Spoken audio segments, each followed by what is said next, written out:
এবার আমাদের কি অবস্থাটা হলো বলো তো?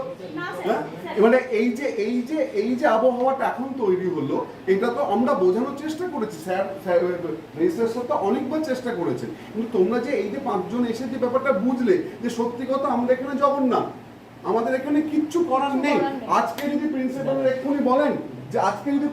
এক্ষুনি বলেন না আমরা অনলাইনে ক্লাস পরীক্ষা নেবো, স্যার অর্ডার দিয়ে দেবেন। কি অসুবিধা আছে?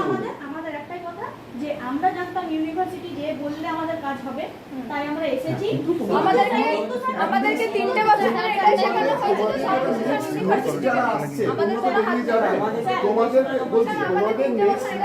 নেক্সট লোকদেরকে এটাই বলবে যে পরীক্ষা কিভাবে হবে, পরীক্ষা কবে হবে, এই সিদ্ধান্ত কিন্তু ইউনিভার্সিটি নেয় না। একটা কথা বলি, আমাদেরকে যে কলেজে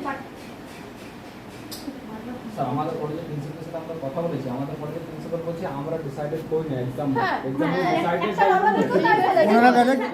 ডাইরেক্ট বলেছেন ইউনিভার্সিটি গিয়ে তোমার কথা বলো। কোন college? Law college Durgapur. Acharya হ্যাঁ, পরেশ কুমার আচার্য। পরেশ কুমার আচার্য। জানতে পারলাম যখন কথাটা বললেন পরীক্ষা পরে বললেন আমরা কলেজে গিয়ে পরে ডিপার্টমেন্টে এখনই যে রানীগঞ্জ গার্লস কলেজের প্রিন্সিপালের সাথে কথা হলো, প্রিন্সিপাল ম্যাডাম কি বলছে ইউনিভার্সিটি চাকরি করতে আসতে পারছে না। এটা আমি সব কথা বলবো, এটা তো আমরা আসতে পারবে আর উনি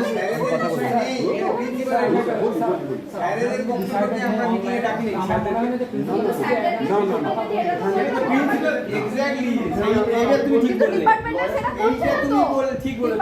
মানে স্যারেদেরকে এটা বলছে যে আমাদের হাত নেই, তাহলে স্যারেদেরকে বা ম্যাডামদেরকে তাদের কারিকুলাম বা টিচিং লার্নিং প্রসেসটা কতটা হয়েছে, অফলাইনে কতটা অনলাইন হয়েছে, এই পুরো রিপোর্টটা প্রিন্সিপাল স্যারকে দেওয়া উচিত, যাতে প্রিন্সিপাল